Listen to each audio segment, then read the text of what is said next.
Kita patutnya baca muka surat 182. Hari tu kita dah baca yang 180, tapi insyaAllah saya akan ulang balik dekat 180 ni. Ada nak terangkan sikit.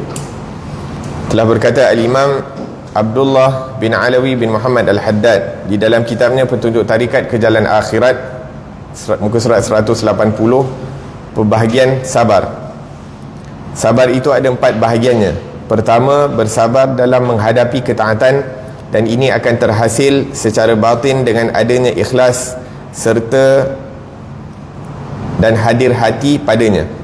Secara lahir pula, iaitu dengan melazimkan diri suka membuat ketaatan, kekal dengannya serta memasukinya dengan penuh kecergasan dan melakukannya dengan cara yang betul seperti yang ditunjukkan oleh syariat. Yang akan mendorong kepada kesabaran ini ialah dengan mengingatkan apa yang dijanjikan Allah Subhanahu wa taala terhadap ketaatan itu, dengan memperoleh balasan pahala di dunia dan pahala di akhirat.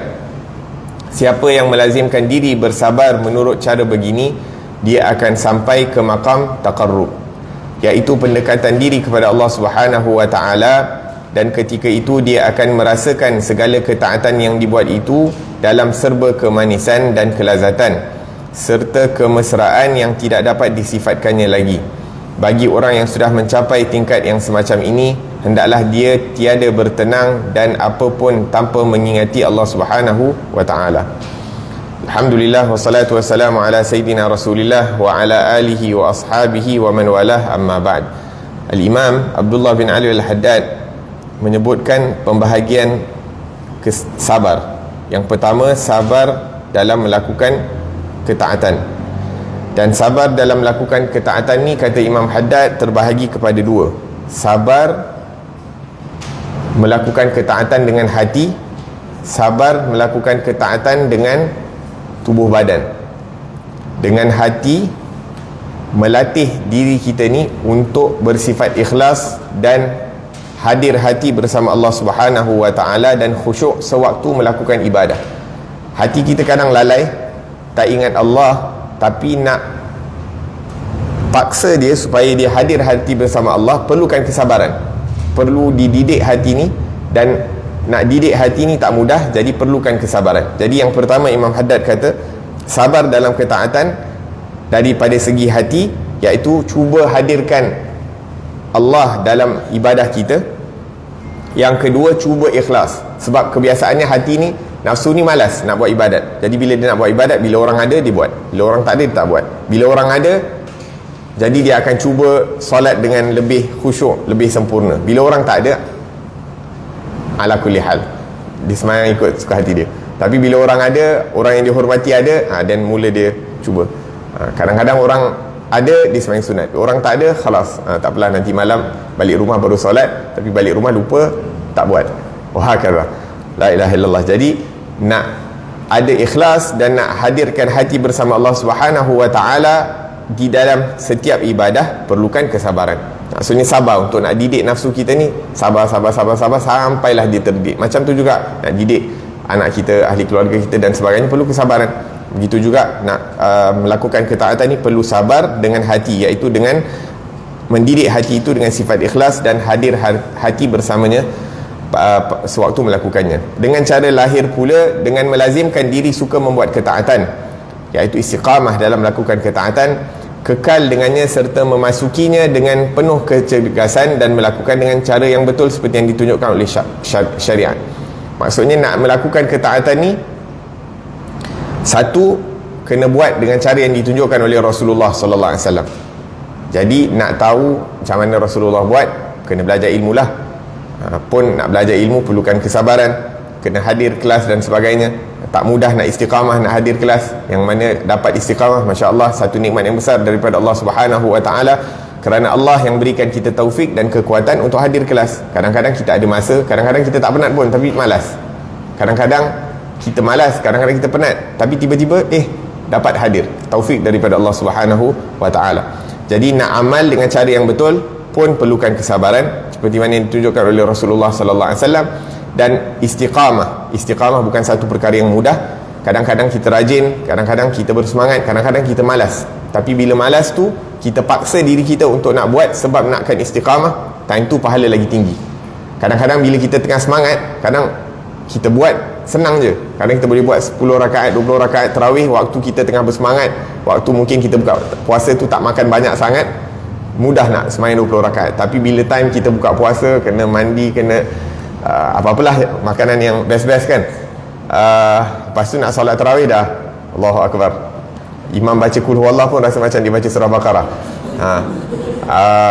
Pada waktu itu kalau kita tahan diri kita istiqamah, nakkan berterusan lakukan perkara tersebut, maka pahala lebih daripada Allah Subhanahu Wa Taala. Maka nak dapatkan istiqamah pun perlukan kesabaran dan memasukinya dengan penuh kecergasan. Kata Imam Abdullah bin Ali Al-Haddad, saya pernah sebutkan antara sunat-sunat salat masuk ke dalam salat dengan penuh kecergasan, dan salah satu asbab untuk nak dapatkan kecergasan, kata para ulama, satu, kita perbaharui wuduk.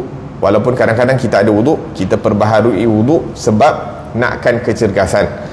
Bahkan sebahagian ulama bukan hanya ambil wuduk, bahkan mereka mandi setiap untuk melakukan setiap kali solat fardu, mereka akan mandi dulu.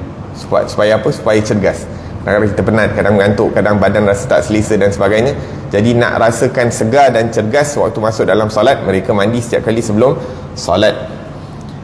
Naam, yang akan mendorong kepada kesabaran ini ialah dengan mengingatkan apa yang dijanjikan Allah Subhanahu Wa Taala terhadap ketaatan itu dengan memperoleh balasan pahala di dunia dan akhirat. Naam, kita kadang-kadang bila kerja kan, kadang-kadang malas sekali, tapi sebabkan kita fikirkan gaji yang kita akan dapat akhir bulan untuk nak settlekan kita punya bil, maka penat pun bangun juga, malas pun pergi juga, sejuk pun pergi juga, hujan lebat pun pergi juga. Sebab apa? Sebab kita tahu at the end of the month kita akan dapat gaji yang dijanjikan. Begitu juga Allah Subhanahu Wa Taala menjanjikan kita berapa banyak daripada kebaikan dan pemberian di dunia dan akhirat. Maka kadang-kadang bila kita malas, kita ingatkan diri kita bahawa Allah Subhanahu Wa Taala akan membalas daripada setiap kebaikan yang kita lakukan. Bahkan disebutkan oleh Nabi SAW, satu orang sahabat ni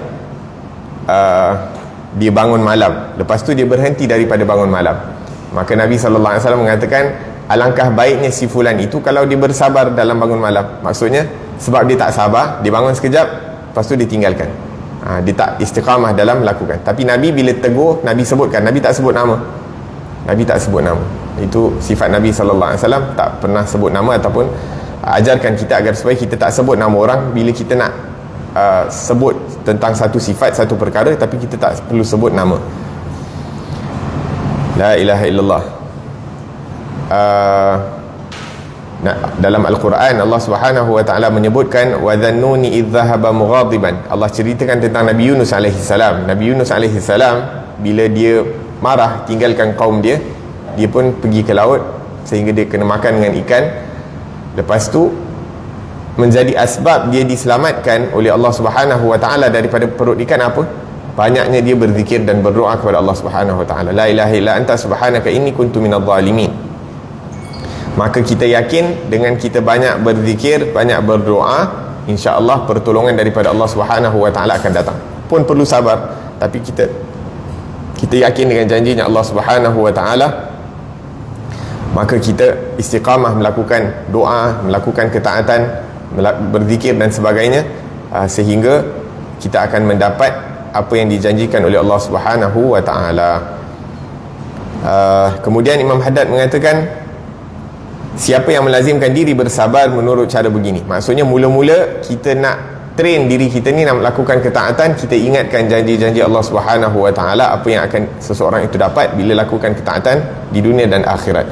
Tapi bila lama kelamaan dia dah terlampau biasa melakukan ketaatan, dah istiqamah melakukan ketaatan, lama kelamaan Allah Subhanahu Wa Taala akan berikan dia perasaan manis, keindahan, bahkan merasa ketenangan ketika melakukan ketaatan. Time tu dia dah tak buat ketaatan sebab pahala, dah tak buat ketaatan sebab nakkan apa yang dijanjikan oleh Allah Subhanahu Wa Taala, sebab yang Allah berikan dia kenikmatan yang lebih tinggi daripada pahala. Jadi dia dah tak nampak dah pahala, bagi dia kenikmatan bermunajat kepada Allah, kenikmatan berzikir kepada Allah, kenikmatan ingat kepada Allah, kenikmatan dekat kepada Allah Subhanahu wa taala melebihi daripada segala kenikmatan. La ilaha illallah. Sebab tu Nabi SAW menyebutkan waju'ilat qurratu aini fi salah, dijadikan penyejuk mata aku dalam salat. Walaupun Nabi penat, Nabi akan salat. Arihna ya Bilal, wahai Bilal, tenangkan hati kami dengan mengumandangkan azan dan iqamah sehingga kami dapat masuk ke dalam salat. Dalam satu kasidah yang dibacakan, wafatani min khiyarin nasi kam rajulin, aku telah kehilangan berapa ramai daripada orang-orang yang mulia. Apa sifat mereka? Ma faraqad dzikra tulal umri wal kutuba, mereka ni tak pernah tinggal berzikir sepanjang umur dan kitab ilmu. Satu orang salih ni dia puji orang-orang yang terdahulu yang dulu dia jumpa, tapi orang-orang tu dah diambil oleh Allah Subhanahu wa taala. Orang-orang yang mereka mengatakan tak pernah tinggalkan berzikir, tak pernah meninggalkan kitab-kitab ilmu ni sepanjang umur mereka. Lepas tu apa sifat mereka di waktu malam? Baka ulailatihi wa sajadu khalwatihi, di waktu malam mereka menangis, di waktu mereka bersendirian mereka bersujud kepada Allah Subhanahu wa taala. Min khaufi maliki, kerana apa? Kerana takut kepada Allah Subhanahu wa taala. Yasta'dzibut ta'aba, kepenatan yang mereka rasakan sewaktu berzikir, sewaktu membaca kitab ilmu, sewaktu menghadiri majlis ilmu, majlis zikir dan sebagainya, dah tak jadi penat sebab yasta'dzibu ta'ba, dah jadi satu kemanisan buat mereka. Jadi berzikir panjang, kita sebut tadi kan, Wirdul Kabir tu Imam Haddad sampai 3 jam, subhanallah. Allahu Akbar, kalau dapat buat tu memang insya-Allah. Walhasil, maksudnya diorang dah hilang penat. Sebab apa? Sebab dia are so into it, engrossed in it. Jadi dia tak rasa penat, tak ada rasa boring. La ilaha illallah. Kita kalau baca Quran kadang-kadang nak tunggu sampai 5 muka surat ataupun nak habis juzuk tu, kadang-kadang kita dah baru baca 10 muka kan, kira pula berapa banyak lagi nak habis. La ilaha illallah. Tapi diorang yasta'dzibu ta'aba, merasakan kepenatan itu sebagai satu perkara yang manis. Naam. Tapi syarat dia pada mulanya kita paksa diri, tapi bila dah lama kelamaan, maka Allah Subhanahu wa taala akan letakkan rasa nikmat sehingga pada waktu itu dah tak perlu untuk memaksa diri. Berapa lama nak paksa diri? Ikut bahagian masing-masing. Satu orang saleh, dia kata, aku bersusah payah bangun malam selama 20 tahun. Aku bangun malam, bersusah payah bangun malam selama 20 tahun. Maksudnya paksa diri, paksa. Bukan satu hari, bukan satu minggu, bukan satu bulan, bukan satu tahun, 20 tahun. Lepas tu dia kata selepas 20 tahun kemudian, yang the next 20 years I get the result. Maksudnya aku rasakan kenikmatan. Maksudnya dia bangun malam selama 40 tahun. The first 20 years tu dalam susah payah, the next 20 years dia merasakan kenikmatan dan kelazatan bangun malam. Naam. Bahkan sebenarnya Allah Subhanahu wa taala, subhanallah, kadang-kadang kita set dalam cloud, tapi dalam hati kita tak ada niat nak bangun malam. Tapi kita niat nak bangun malam, tak set dalam clock, insyaAllah kita akan bangun. Nah, this semua goes back to our intention and kita punya mindset. Nah, disebutkan tentang satu imam, Muhammad bin Hasan Jamalul Lail. Dia bila mengaji, baca Quran, seakan-akan dia dapat rasa manis sewaktu baca Quran. Macam manis madu, dia kata. Sampai bila bulan puasa dia tak akan baca Quran sebab dia takut kemanisan yang dia rasa dekat lidah dia tu akan buatkan dia batal puasa. Padahal bukan makan pun, just bas manis je dia rasa dekat lidah dia. Jadi dia takut, jadi dia akan delaykan dia punya baca Quran bulan Ramadan pada waktu malam, waktu dia tak puasa. La ilaha illallah. Sayyidina Abu Darda radhiyallahu anhu wa ardah, seorang yang sepanjang malam qiyam, sepanjang hari berpuasa. Jadi satu hari sahabat dia Sayyidina Salman Al-Farisi datang kat rumah dia. Lepas tu tanya isteri dia, bagaimana keadaan Sayyidina Abu Darda? Dia kata dia dah tak ada keinginan kepada dunia. Hatta orang rumah dia tak ada kecenderungan langsung kepada dunia. Sibuk ibadah kepada Allah Subhanahu wa taala. Akan tetapi ditegur oleh Sayyidina Salman,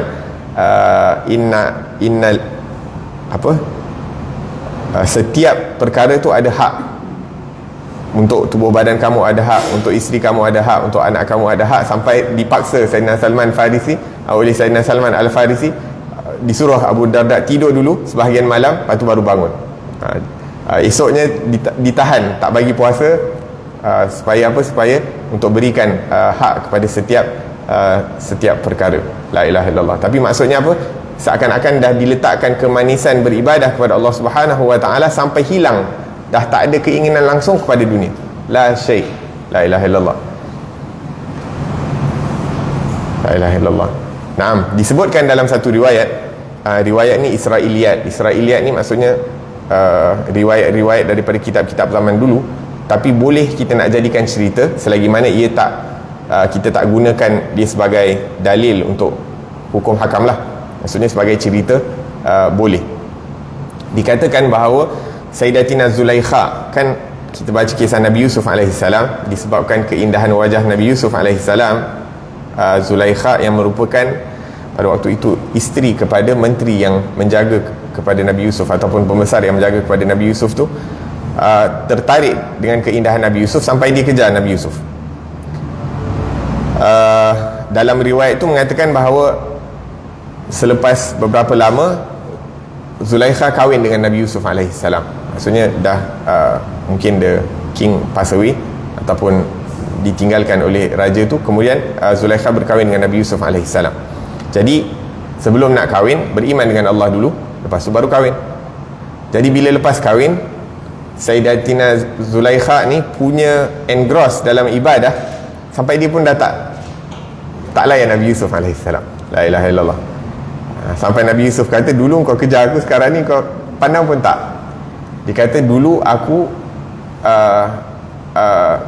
tak melihat keindahan Allah, tak merasakan kelazatan bermunajah kepada Allah, sehingga aku dilalaikan dengan perkara-perkara dunia, dengan keindahan dunia dan sebagainya. Tapi sekarang ni bila aku dah rasakan kenikmatan bersama Allah Subhanahu wa taala, khalas, tak ada perkara yang lebih nikmat daripada bersama Allah Subhanahu wa taala ataupun bermunajat kepada Allah Subhanahu wa taala. La ilaha illallah. Nabi Muhammad sallallahu alaihi wasallam walaupun sangat mencintai Sayyidatina Aisyah radhiyallahu anha wa ardhah, akan tetapi setiap malam Nabi akan minta izin kepada Sayyidatina Aisyah untuk berkhalwah dengan Allah Subhanahu wa taala. Bahkan setiap kali turn bersama Sayyidah Aisyah, Nabi akan visit perkuburan Baqi', berdoa dekat Baqi' dan sebagainya. Ini Nabi SAW dibahagikan waktunya di rumah itu, ada bahagian untuk ahli keluarganya, ada bahagian untuk Allah Subhanahu wa taala, dan ada bahagian untuk dirinya sendiri. Bahkan bahagiannya untuk dirinya sendiri pun dibahagikan lagi, kata para ulama, kemudian dibagikan untuk orang lain. Maksudnya bila ada orang yang mungkin sewaktu Nabi berada di masjid nak jumpa Rasulullah, tak sempat jumpa, jadi Nabi balik rumah, dibahagikan lagi waktu Nabi berehat tu kepada orang-orang yang mungkin nak jumpa Rasulullah sallallahu alaihi wasallam. Wa hakadha. Naam, sebab tu Nabi sallallahu alaihi wasallam menyebutkan dalam hadis, kita dah lambat, afwan, habis masa dah. Zaka ta'mul iman man radiya billahi rabban wa bil islami dinan wa bi Muhammadin nabiyyan wa rasula. Akan merasakan kenikmatan iman orang-orang yang rida kepada Allah sebagai Tuhan, rida agama Islam itu sebagai agama, dan rida Nabi Muhammad sebagai Rasul. Sekarang ni kita kadang-kadang kita tak rasa nikmat ibadah kan. Kadang rasa solat kita rasa penat lah berdiri kan, puasa kita rasa lapar. Tapi ada orang-orang yang diberikan kelazatan berdiri di hadapan Allah Subhanahu wa taala, hilang rasa penat, hilang rasa mengantuk. Berpuasa di siang hari yang sangat panas, tapi tak ada rasa panas, tak ada rasa penat, tak ada rasa letih dan sebagainya. Dalam hadis lain Nabi SAW menyebutkan, thalathun man kunna fihi wajada halawatal iman. 3 sifat yang mana kalau seseorang itu ada 3 sifat ini pada dirinya, maka dia akan merasakan kelazatan iman. An yakuna Allah wa rasuluhu ahabbu ilaihi mimma siwahuma. Apabila Allah dan Rasul itu lebih dikasihi melebihi daripada selain Allah dan Rasul sallallahu alaihi wasallam. Nak usahakan untuk jadikan Allah dan Rasul lebih kita cintai, lebih kita utamakan daripada yang lain, tu pun makan masa, perlukan kesabaran. Masih panjang lagi sebenarnya perbahasan ni, tapi insyaAllah kita berhenti sini. The end of the class, insyaAllah kita akan sambung perbahasan pada minggu yang akan datang, insyaAllah ta'ala. Moga-moga Allah Subhanahu wa ta'ala berikan kita sifat sabar dalam melakukan ketaatan zahir dan batin, diberikan kita ikhlas dalam melakukan ketaatan kepada Allah Subhanahu wa taala, diberikan kita kehadiran hati sewaktu melakukan ibadah kepada Allah Subhanahu wa taala, diberikan kita istiqamah sewaktu melakukan ibadah kepada Allah Subhanahu wa taala, diberikan kita kesungguhan dalam melakukan ibadah yang diperintahkan oleh Allah Subhanahu wa taala, kesungguhan dalam mentaati perintah Rasulullah sallallahu alaihi wasallam dan menghidupkan daripada sunnahnya baginda Rasulullah sallallahu alaihi wasallam, sehingga kita akan diberikan dengan berkat kesabaran itu, kita akan diberikan kenikmatan dan kelazatan ketika bermunajat dan melakukan ibadah kepada Allah Subhanahu wa taala, sehingga satu tahap yang kita tak boleh nak tinggalkan ibadah. Kita tak boleh nak tinggalkan ibadah tersebut sebab kita tak boleh nak tahan diri daripada kemanisan dan kelazatan bersama Allah Subhanahu wa taala. Amin, Allahumma amin. Wa sallallahu ala sayidina Muhammad wa ala alihi wasallam.